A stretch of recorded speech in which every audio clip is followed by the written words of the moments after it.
Right, so I'm here today with Sir John Whitmore, and Sir John Whitmore's been a friend and a mentor. Many of you will know him for his work in the world of coaching and leadership, but there's many more stories to John. So what we're going to do today is we're going to give John the opportunity to share a bit more insight about his life. So John, welcome to MOE TV. It's great to be spending some time with you today to capture a bit more about you. Well, thank you. Yes. What would you like to know? Where would you like to start? Well, let's start with. I know you were born, just before World War II. Yeah. And that's probably a good place for us to start. So let's start with, talking about your mum and dad and your family. What was your experiences like? Well, I was 3 years old when World War II started, and we were living at that time in Essex, very near Tilbury Docks, which was very heavily bombed because that was where some of the food came into England from across the Channel or from wherever.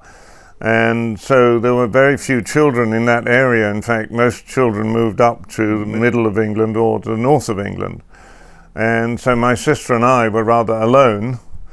And we lived in an underground shelter every night. We slept underground, and that was, when I say underground, it was a long way underground in concrete, It was outside the house. It was about 100 meters from the house.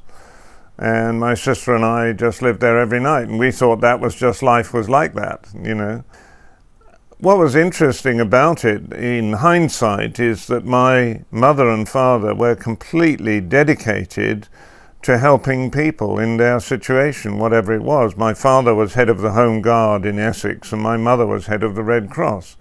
And the two of them spent all day in uniform and they were out helping people continuously. And they were rushing around helping people, and very often they brought people back to our house and let them stay in the house because their house had been bombed. So it was very challenging at that time for them, but very exciting for my sister and I because, we thought it was a show for us to benefit from, But it was very, very interesting to live at that time because what I saw was the purpose of life was to help other people. Yeah. And because that's what my parents were dedicated to. And I think I've never really lost that because I've never really bought into the money game that now has taken over. Yeah. Because I thought life was about helping other people who needed it. Yeah.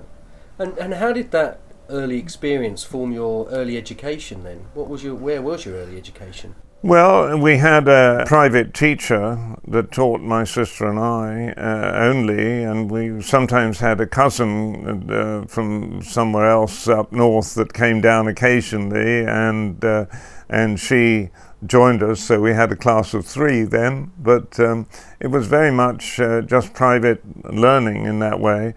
And it was very often disturbed because we had these warnings of bombing and everything. So we very often had to rush down and go down into the hole under the ground and that sort of thing. And I just thought that was the way life was. I thought life was a permanent warfare. Yeah. And what was it like being born into relative privilege, but being surrounded by people that were from a different world to your families? What was that like? Well, it was strange in the sense that I knew that we were better off than a lot of people because, but my mother and father were just so dedicated to organizing other people. The other thing was we all had ration books and we had limited amount of food. And even though my parents could have got a lot more food if they had needed it from the authorities, they wanted to be an example, so we only ate the food that we got out of the ration book. So I did understand what the limitations were like, and that sort of thing. So in very early life, I learnt a lot of things from that time, and I don't regret having lived at that particular time. I learnt a lot. And what were some of the key lessons that you learned from your mum specifically? Well, she was amazing. She was really extraordinary because she was Norwegian. And, she didn't speak brilliant English, but she had met my father on a boat going from Norway because my father used to go Norway fishing. And so he loved Norway for that reason. Very strange in those old days, because everything was 3 or 4 days on an ocean liner to get to Bergen in Norway. But on the boat one time they had some Norwegians and some English, and because my mother could speak reasonable English, not very well, but she talked to my father, and my father said, would you marry me? And he had been married for 27 years first with a first wife who could not have any children. And he wanted to have the rest of the family to continue. And so when she died, he decided to get married again. So he was 65 when I was born. Wow. Yeah. Incredible. And what about your dad then? So what were some of the kind of real lessons that you learned from your dad in those early years? Well, very interesting, very useful actually, because he was deaf. My father was very deaf on one ear because he didn't have an eardrum in one ear. And so I had to, when you've got a very high voice, when you're very little, when you're very small, I had to learn how to speak so my father could hear it. So I began to learn how to project my voice and all that sort of thing. It's very interesting now because I've been a professional lecturer in many conferences and that sort of thing, and I've had many people say, it's interesting because I hear you better than I hear most people speaking. And I realized that was because my father taught me how to speak better. Yeah. And I actually do notice that very many people are not very good at speaking clearly, normally. And that's just in their daily life. And so what happened to our schooling? Why didn't we learn those things at school? You know, we didn't. Many things we didn't learn at school. Yeah. What was your early schooling and education? You know, where did you learn? What did you learn? We did a lot of things that I would say was just survival issues, you know, because although obviously mathematics and these things were part of what school was about, but what my mother and father thought, well, this is about survival. And so they were teaching us very much how to take care of ourselves, how to take care of other people if something went wrong, and what to do with our lives if the house was bombed, with my mother and father were killed in the house and we were in the air raid shelter. So it was very practical what we learned a lot of, and I thought it was very interesting and very exciting. I mean, I really feel that I had a privilege to being able to learn during the war. Yeah. And if we kind of move forward to, you know, somewhat to your, you know, late teens, what was your life like around your late teens, early 20s? Well, my father was 65 when I was born. He was born in 1872, believe it or not, and he had not seen a car until he was 28 years old. Yeah. And he had lived on horses, and we grew up with horses, and I had a little pony when I was very small, and was very economical for traveling. And we lived 20 miles from London. My father used to go to London on his horse, you know. So it was very interesting about that way of life, because he never learned to drive a car and was always wanted us to be horse riders, and we went hunting the normal way and all that sort of thing. That was just life in the countryside. But then what happened was that I wanted to begin to come out of being this little boy who followed around behind my very important parents. I mean, I looked at them being so important because they knew all sorts of important people and that sort of thing, and I was just this very little guy. And so what happened after a time was I began to realize that I needed to prove myself. Very often we work to prove ourselves to our parents, but actually what we're really trying to do is to prove ourselves to ourselves. Yeah. And so I wanted to do something that I could convince myself and my father that I was good at something, because he was wonderful at everything, and so was my mother, because they had to be doing what they were doing. Yeah. And I just happened at that time, you know, 17, I just thought I just needed to learn to drive a car, because my father had a chauffeur, not a thing. So I began to drive a car, and so I thought, this is something I could do, because my father can't do it. So I want to do something that I can succeed in doing that my father does not do, because I don't want to succeed because he told me how to do it. I want to succeed at something because it's my choice of what I do. And because I was just beginning to learn to drive a car, I decided to use a car. I wasn't very interested in cars, but I decided to use that as a way of proving myself. And so that's what I did. And I drove too fast on the road, and I did all sorts of crazy things in cars and that sort of thing. And in the end, I frightened a lot of my friends who rode in the car with me, and so they said, for God's sake, do it on a track, not on the road. And so I went into racing like that, but I wasn't interested in cars. I just wanted to be successful in whatever I did. And so that's why I went into cars. That's not a very crazy reason to start motor racing, which is what I subsequently did. And you were known at that time as the racing lord, I believe, weren't you? So tell us about that experience in the late 50s, early 60s. Because I was very passionate about wanting to succeed, to prove to myself and my parents, I was very, very passionate about it. So although I didn't really care about cars, I was very, very passionate about what I did. And I think that drove my success in my early sports days. I was very successful in the early days, not because I liked the particular type of sport I was in, but because I was so psychologically passionate to succeed. And I could have done anything. I could have driven horses, I could have done something else, and I would have probably been equally good. Yeah.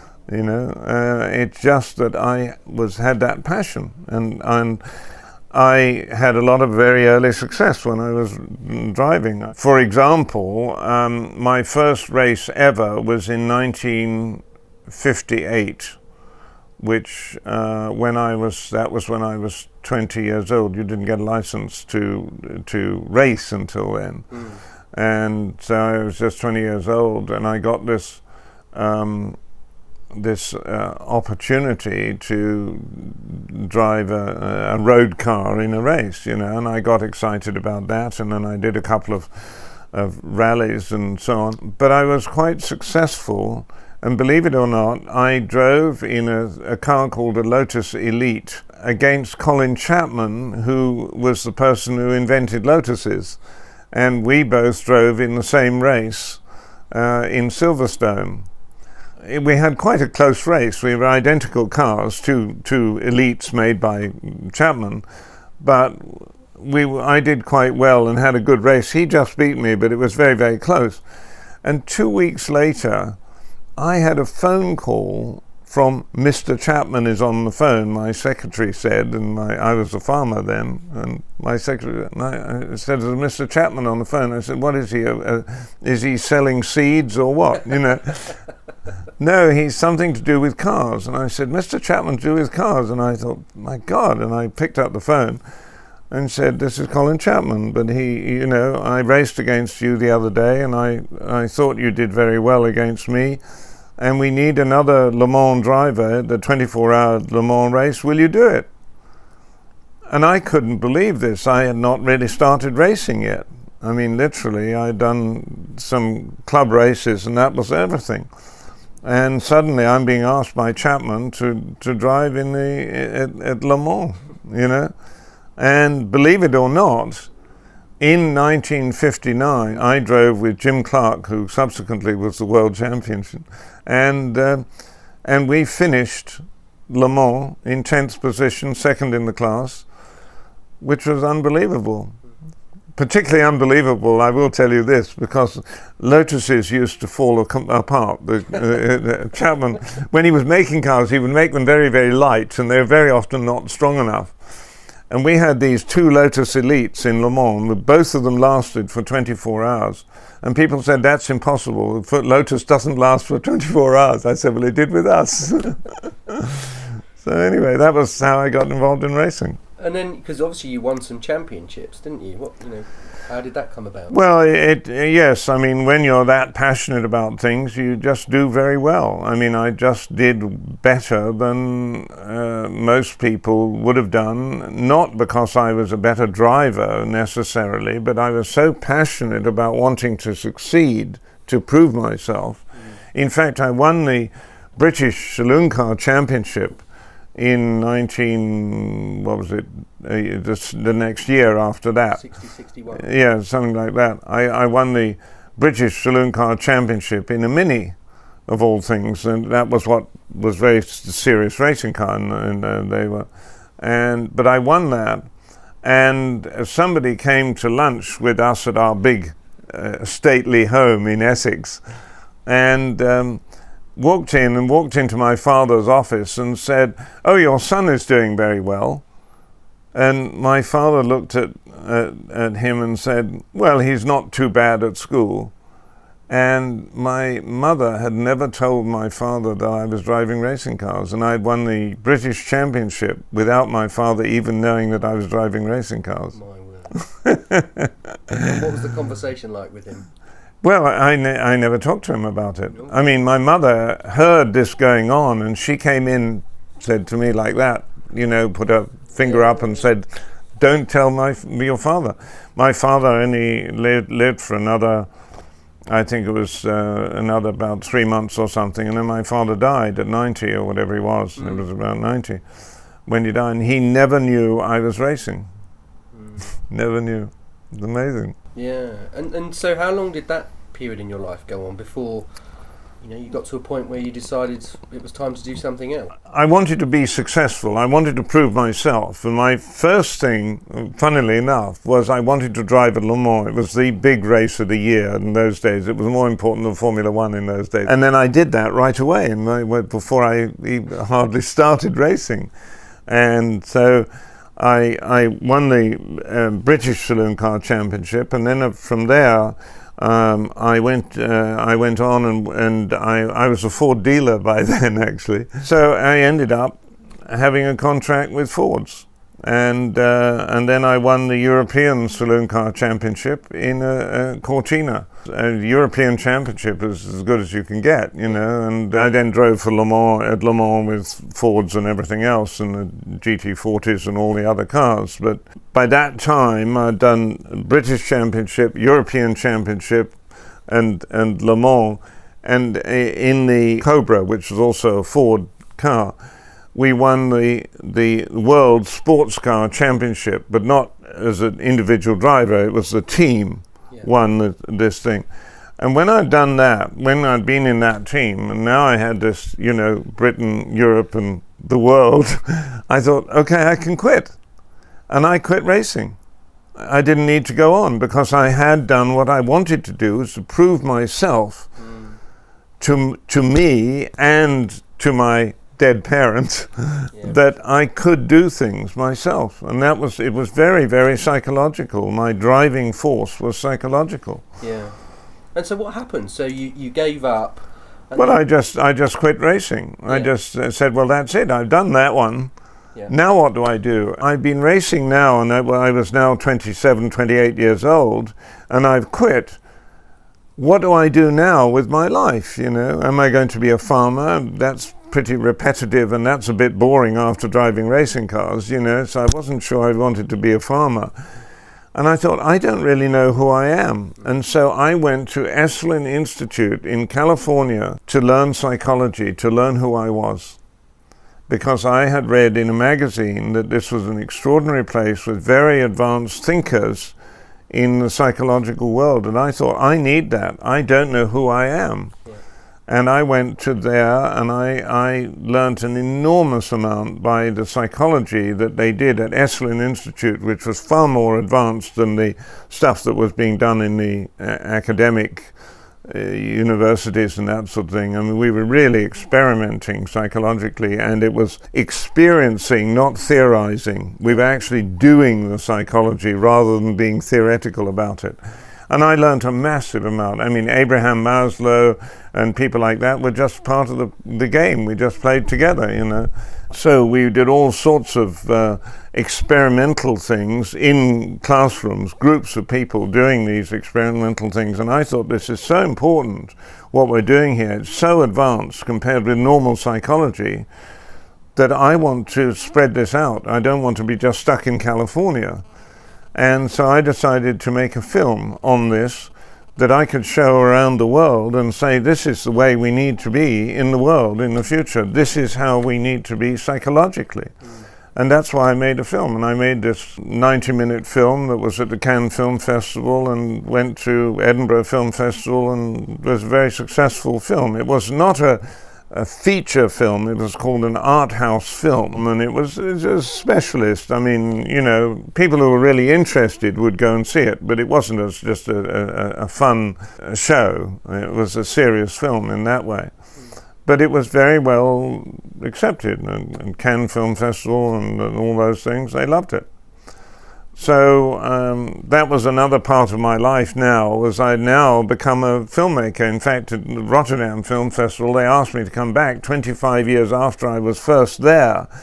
They wanted me to show the film again and talk to them about art house films, because I was one of the experts, they said, and I'd only made one film. But that was really why I got into filmmaking. So, and now I had the sport, I had the psychology, and then the film and things. So I had a very interesting life experimenting with different things, not the least of which was surviving World War II, you know. Yeah. So it was an interesting and exciting and very challenging life that I'd had. So John, you know, one of my favourite stories of yours was, you know, back in the 60s, I think it was, maybe 70s, when you befriended Steve McQueen and spent some time here with him. So tell us that story. Well, it was very interesting, because actually I was visiting a racing team up in the north, in Coventry actually. Person I was talking to, a guy called Marcus Chambers, who was the head of the Austin Morris team, and said, I've just had a call in London from somebody called McQueen, who says he's an actor and he wants to borrow a racing car. Have you heard of him? And I said, no, I haven't. And I said, well, I'm on my way down to London now, so I could go and see him if you want to find out. So anyway, I went down to London and went to the hotel where Steve and I met up then, and we got talking a lot, because he was very keen on cars and actually on motorcycles and that sort of thing. So we got into that stuff, and we became friends. At one time he was coming down to my home, which was in Essex. I was living in about 20 miles out of London in Essex, near Tilbury Docks, as I mentioned earlier. I was still there in that area. And he came down, and I just said, well, it's easy. You just go down the A13, and there's only one roundabout in A13. When you get to that roundabout, you go off to the right, and my house is about half a mile to the right, and it looks like this. So he came down there all the way, and he got to the roundabout, and of course I hadn't told him that about roundabouts, because it was the only one he met. And so he went the wrong way round the roundabout, because I'd said turn right at the roundabout. Yeah. So he turned right. So he went the wrong way round the roundabout, and he met a Rolls Royce coming the other way with a chauffeur in it. And so he felt that he'd done things a bit wrong somehow. So the first thing he did, in his typical way, was to jump out of his car and run up to the guy, the chauffeur of this Rolls Royce that was coming the other way. And he got out his .45 gun and pointed it at the chauffeur. And the chauffeur put his hands up like this, and anyway, Steve, when he got to my house, which was just a mile away down the road, and he told me this is what he'd done, and I said, for God's sake, don't do that near my home, you know. But he was so funny, because he did so many sort of crazy things in his life. He would do just what he wanted to do. He didn't obey the rules, and I think that's a very important thing in life. He was one of my great teachers in that way, and that happened a lot, because the ability to do new things is very exciting, and he was very much like that, and I learned a lot from him on the way. I told you I won the British Saloon Car Championship in a Mini, but I'd won that possibility I'd won that when I'd done 11 out of the 12 races. I already had more points than anyone else could get. Yeah. And so in my last race, I thought, well, I don't need to do this. And Steve wanted another race. And so I said, well, you drive my Mini in this last race. And so I didn't need to drive it because I'd already won the championship. And so he, Christabel Carlisle, and Vic Elford drove 3 Minis in this last race, and it was a 12-lap race, I think. They had a wonderful race, and they finished very close together, and I gave the prizes away. And it was wonderful. We had a lot of fun like that. I mean, Steve was a very good friend of mine over the years, and we used to ride motorcycles together in California and that sort of thing as well. And then very suddenly he died of cancer, very sadly. But he was a great person. I really enjoyed him as a friend, and I learnt a lot from his way of life, which was very unusual. And then how did the world of, the ski schools, the sports psychology and the world of coaching, which many people will know you for, how did, from the Essien Centre, how did you bring it all together? I had a girlfriend at Esalen, and she wanted to go to Santa Barbara University to go further with the psychology that she was doing at Esalen Institute, and she and I got in a relationship there, and then I went with her to Santa Barbara, and I lived in that place, and so I was there for 1 year while she got a scholarship to a certain level, and so only needed 1 year to get her degrees at Santa Barbara. And at Santa Barbara, interestingly enough, it was a very good place for sport, because Los Angeles is terrible for sport because they have this awful fumes all the time, because Los Angeles is surrounded by mountains and there's all these cars and everything there, so that's not a good place. And if you go as far as San Francisco, the weather is up and down, but Santa Barbara is about 100 miles north of Los Angeles, and it has absolutely perfect weather for sport. And the sports people used to go to Santa Barbara University because of that. They had very good weather all the year round for training. And there were 2 people who were there that I met because we started talking about how we could train each other in sport, because I'd been a very good squash player at one time. So I'd been in sport, and then I spent a year in Santa Barbara at the university there, and learned a tremendous amount from that experience again about psychology and about where you go with these things. So I had a lot of learning going on at the same time. I mean, I used to go into the classes at Santa Barbara, but I didn't get degrees or anything like that, But I mean, the early days of the inner game, as we called it, which was the beginning of coaching, was called the inner game with Timothy Galway. That all started around that time, because I met Tim and I met Bob Kriegel, who was a skier, and that sort of thing. We just played around with sport.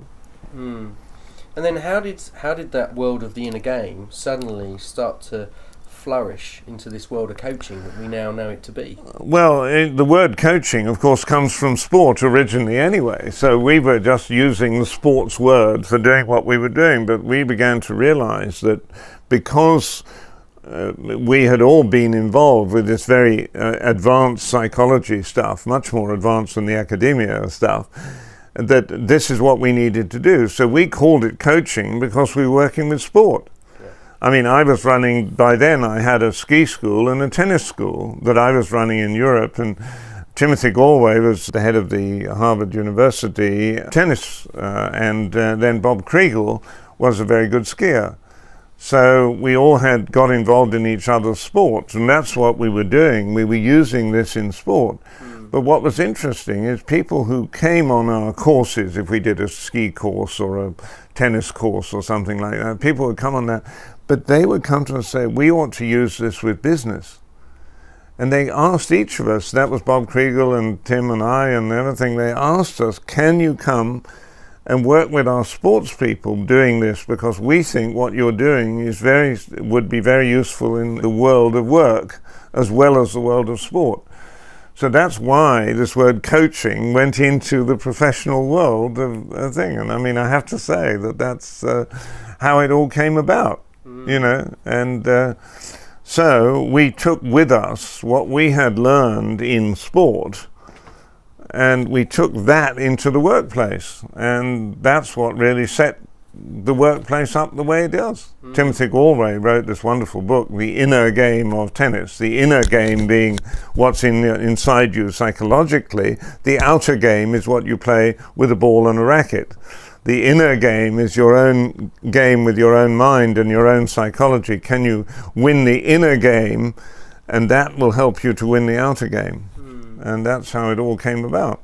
And you know, often yourself, Tim, Thomas Leonard, Laura Whitworth are sort of spoken about as some of the people that were early ambassadors and forefathers and foremothers of the coaching profession. Were you all friends? Did you all know each other at that time? Well, we just got to know each other because, I mean, I remember when we went on these sports events and more people came, and then they would talk to somebody else, and then people would come who not necessarily business people, but they thought we were doing something different, and they were very interested in the difference of what we were doing. There was a lot of, that was the time, of course, also of the Beatles and all the, you know, it was all that period of great excitement there was in the world at that time, and you know, the flowers and the of course the drugs and all that sort of thing. It was a very exciting time in life, so people were very interested in exploring new ways of doing things. So there was very much openness, and let's try this, let's try that. That was the way we worked in life in those days.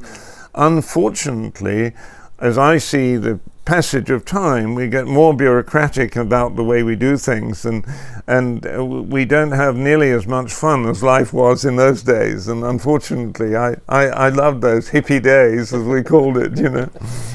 Now, obviously, your book is seen by many as the Bible of coaching. You know, it's probably the #1 book in the world. I mean, how did that come about? You know, I thought it was very important to spread this out, and that's why I was doing that from Esalen Institute and everything. I really believed in what we were doing. I mean, I was passionate about it in the sense that I knew this was right, and I knew this was where it had to go to get people to understand how to perform better. And it was very obvious that this was right, you know, and a lot of people do things that they don't even know that they're right because somebody has told them and that sort of thing. But we were very passionate about it, and I'm not just talking about myself, I'm talking about my wife at the time, and then Bob Kriegel and Tim Galway and all that sort of thing. We were very, very passionate about it, and it was very exciting to be pioneering in new ways of doing things. And unfortunately, I think academia has made it too bureaucratic in a lot of ways. I was disappointed that the progress in psychology did not continue after we left Esalen Institute in the same way. I mean, it was difficult to get people to enthuse about what we did very simply in Esalen Institute. It was just the way to do things. And then somehow people said, yes, but, which is a typical English expression. They say yes, but, when they really mean no, you know. And so it was very challenging, but very exciting. I loved life at that time because we were pioneering new things all the time. I'd pioneered new filmmaking. I'd pioneered a new sport, racing cars, when I'd never thought of it before, you know. That was life. And it was very exciting life. And I feel, to be honest, I feel that I have had a very lucky life, and there were great risks in it. And we had, when I was racing cars, a huge number of people died in that period of the 60s because the cars were very fast, but we hadn't got the safety things in that. And I mean, there was a very high number of deaths and all that sort of thing, but I would still say it was a wonderful time to be a young person at that time. I would never ever regret it. I feel grateful that I had the opportunity to live my life like that. And how did your kind of, your own psychological growth evolve? Because obviously I know you through transpersonal coaching, so obviously you started thinking about the SLN, and then the GROW model, which is often attributed to you, and I know there's others that were involved. But I know you through transpersonal coaching. Yeah. Talk to me about that. Well, when we were at Esalen Institute, we're looking at personal development, because that's what we're doing with psychology. We're looking at personal development.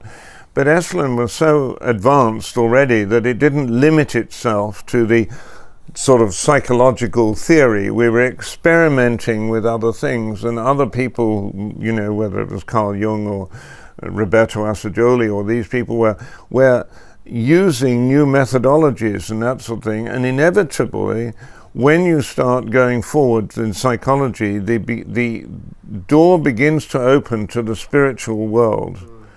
And it was very, very interesting, because all of us who were at Esalen Institute then, we were very open to the spiritual side, not saying, oh, this is a new religion or anything like that. It was just that we understood that this was a necessary part of psychology. And humankind has not woken up in that yet. They're still saying, this is psychology and this is spiritual, and that's what you go to church for, and you go to academia for psychology and that sort of thing. I mean, it's crazy. All these things are interconnected. They're all part of the same thing.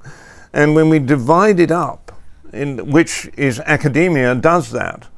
I mean, I think that academia has a tremendous lot to learn. I'm not complaining at the individuals who teach and that sort of thing. They're doing the best they can.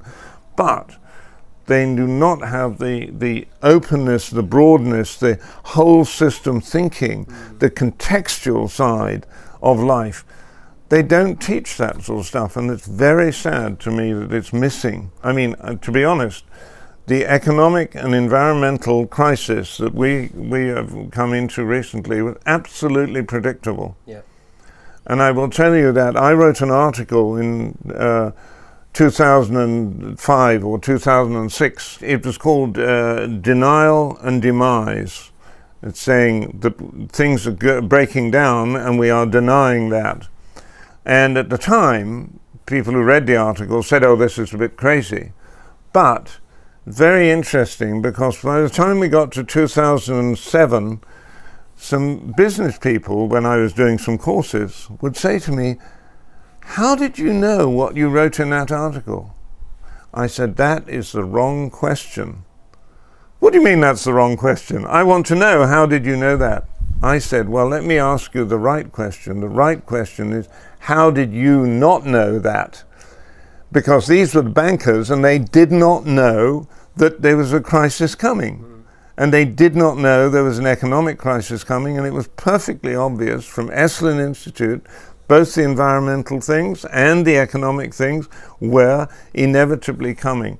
And that just shows how primitive, and I'm going to say that, our society is. It really is primitive. If we had had the opportunity to progress in the way that we had at those times, I know the population is enormous, and I know you've got to have bureaucracy to manage it and everything else. So I'm not blaming individuals, but I'm very sad that humanity has not evolved in the way that it could have and should have done, because we are now backward.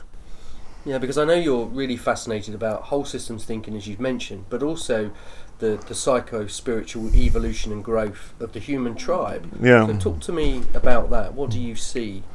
Maslow talked about different stages we go through. Now, he was talking to, you have different needs at different levels and that sort of thing, but I think we need to use very simple models, and I use a nice simple model which relates to a child growing up, for example. It's a similar way, because it's developing that person. The child is, at the beginning, they are dependent on their parents who look after them and everything, aren't they? They're very dependent to begin with. But then at the terrible twos comes the fight for their own independence, because their mother says do this and they say no. And anyway, they behave like that for a bit. They don't get away with it. But that starts again at adolescent time. At the adolescent time, the young people fight with their parents or other teachers and say, no, I don't want to do that, I want to do it my way. And that's very, very important. And what we do is to try to control that and not encourage that. We need to encourage people to go their way. We need to encourage people to be who they are, not just to do the same things that everyone else has done for generation after generation. We need to evolve ourselves and develop there.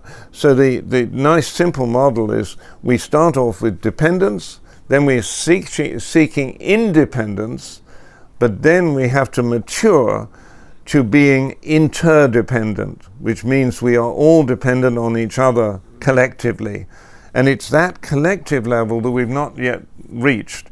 Now, it's okay to be adolescent until you're about 24 or 25 years old, which is the time that you usually give up sport, and then you start to do something serious, you know. So that's sort of okay. But if you are 50 years old and you're a banker and you're still behaving like an adolescent, you've got a problem. And that is what our society is. I see some sections of our society now, and I would say the financial part of it is one of them. They are adolescent in their behavior because they cannot think of everybody. They're all trying to compete with each other, which is the adolescent behavior. You know, if we are going to benefit the world as a whole, which is my absolute passion, I'm working for the world as a whole as I see it, then we have to be interdependent. We have to work together, and this consumerism and capitalism and that sort of thing is just it's not interdependent. It's competitive, and it's harmful in that way to society. So this is one of the things that I'm very, very passionate about trying to bring out into the world at large. And I've pulled away from coaching now, and I've moved more into global issues now. And that's what I'm really passionate about. And how do you see, you know, the people that are joining and are part of the profession of coaching that you've been, you know, heavily involved with most of your life? What do you see, you know, for them? What do you see they need to do to help this? Well, I think they are by being involved in coaching, because the product of coaching is to get people to be more aware and more responsible. Those two are the key words in coaching. Everyone needs to be very aware, and that's self-aware and aware of other people. So they're aware of situation, they're aware of other people's needs, and they're aware of their own needs and that sort of thing. So they have to be self-attendant in that way. And then we have to be responsible. We have to make our own choices and do the right thing, be responsible and accept responsibility for our choices. And if our society can only become more aware and more responsible, it will get a better and better society. And that's what I'm pushing all the time with my coaching book. And it's very widely accepted now in coaching and generally that awareness and responsibility are the two key words. You know, my book has 700,000 or 800,000 copies in that coaching book, far more than any other coaching books are there, and it's done several editions. I mean, the first book was only about 110 pages, and now it's 250 pages, you know, and it's in 25 different languages now. So I'm just doing everything I can to move us forward, but I'm not advocating everyone has to be a coach. No. I'm advocating that what we need to do is to be responsible, to be aware, and then we'll do things in an appropriate way. And I think we shouldn't get too stuck on the model that says this is a coach, you know. I don't use the word coaching very much now when I'm talking to people who haven't heard of it before, sort of thing. I don't say, oh, you must know about coaching. I'm talking about the people skills of understanding whole systems and how the world works. And how do you see people going beyond themselves, so from their own actualization to helping others to actualize? How do you see coaching supporting that? Well, I see that as automatic. It's very interesting because in the transpersonal work, which is the more advanced level of the coaching we do, which is more spiritual, if you like, one of the things, the exercise we do is to say, what do we want you to do in this exercise is to imagine that you have a purpose in life. And what we're going to do is to explore if we can discover, or help you to discover, what your purpose might be in life. I have no idea what your purpose is. My purpose is my purpose and somebody else's is theirs, but we can all find our own purpose if there happen to be a purpose for everyone to have. So I'm not saying there is, but imagine that there would be a purpose. What would yours be?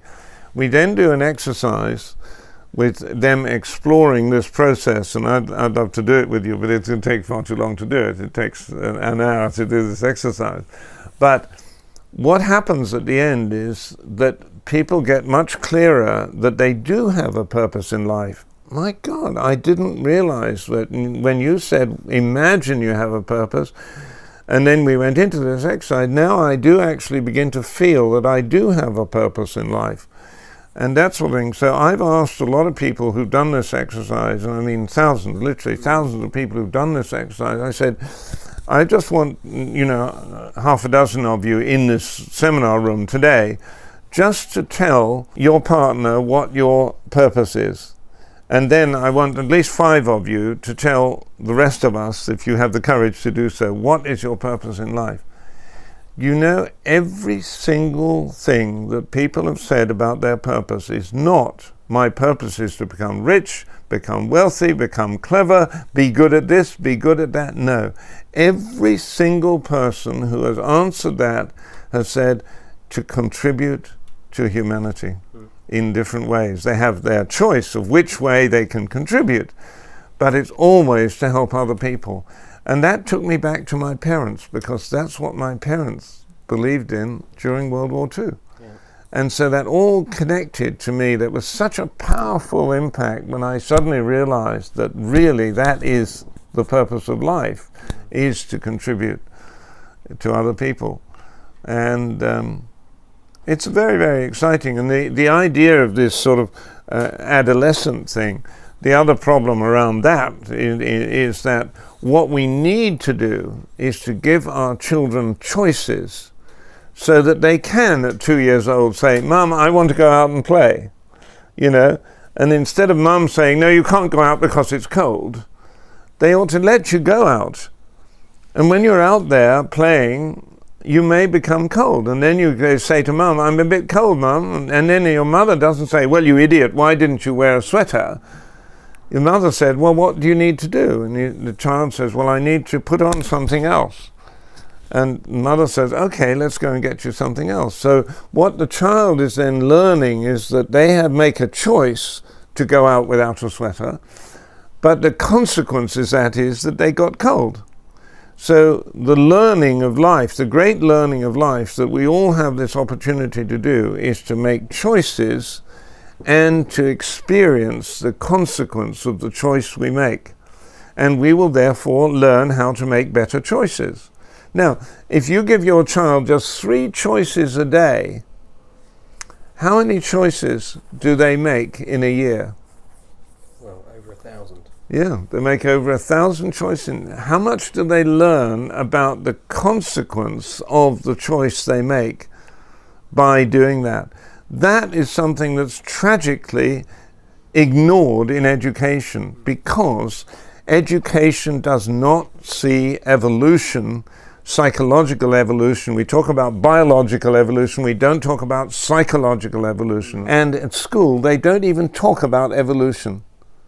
So there's a lot of things that were going on in our society that a lot of people know. More and more people understand this. I know you know these things, and this is not new for you because you're familiar with this sort of stuff, but there's so many people, including politicians and bankers and things like that, who simply do not understand evolution. And what's your fear for the consequences if we continue on the same trajectory that we're on?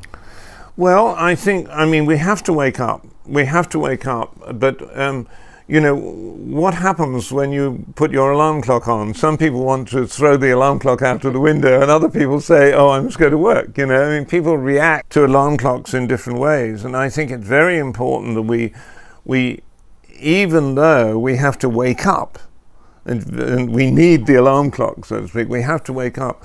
I think it's very important to give people hope and encouragement. So even if we are going through a period of slow evolution, it's very, very important to encourage people to say that, yes, it is coming, we are getting it, look what we're doing compared to this, and it is getting better in many ways. These people need some help in this country or whatever it is, and that sort of thing. But we need to be optimistic all the time and keep positiveness, because that is going to bring change around. When people get depressed and say, no, this is wrong, this is bad, and that sort of thing, we won't evolve that way. We have to evolve by staying positive and optimistic. I am optimistic. I'm very excited about, I've had a fairly challenging life, as I expressed to you in some ways, with the war and the tremendous number of people being killed in motor racing at the time I was, and all that sort of thing. But I feel I've absolutely been gifted with having my life at this time and having the type of lifestyle that I've had, from which I've learned so much. I'm very, very grateful for that.